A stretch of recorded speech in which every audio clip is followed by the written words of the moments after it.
Bonjour à tous, chers abonnés d'Africa BV.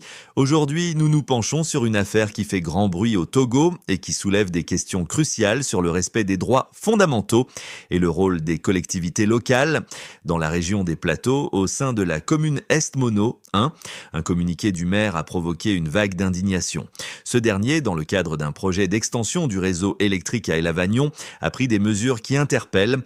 Il exige des propriétaires terriens de nettoyer les abords des rues entourant leurs parcelles avant le 30 novembre 2024. À première vue, cela semble anodin, mais c'est ici que les choses se compliquent.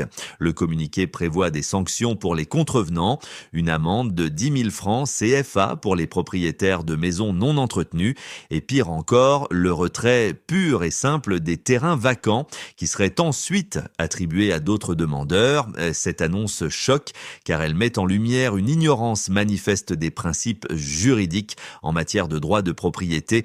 Rappelons-le, le droit de propriété est un droit fondamental protégé par la Constitution togolaise et le Code foncier et domanial.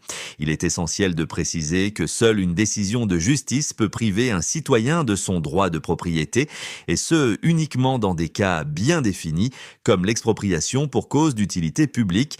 Or ici, il n'est même pas question d'une telle procédure. Le projet évoqué relève d'un chantier d'extension électrique et non d'une opération d'utilité publique justifiant des sanctions aussi drastiques. Cette situation met également en lumière une confusion plus large dans la gestion des affaires publiques au Togo.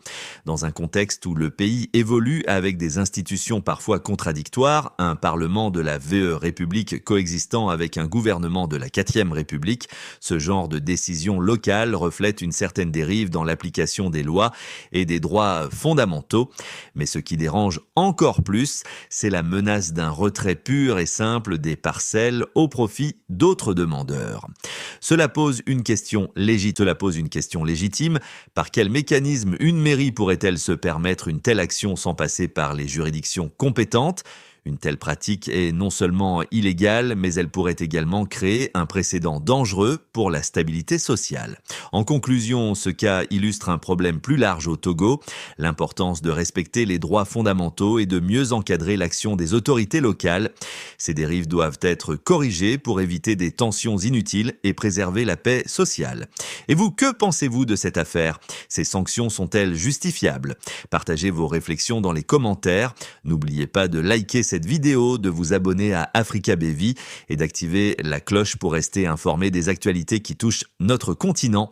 Merci de nous suivre et à bientôt pour une nouvelle analyse.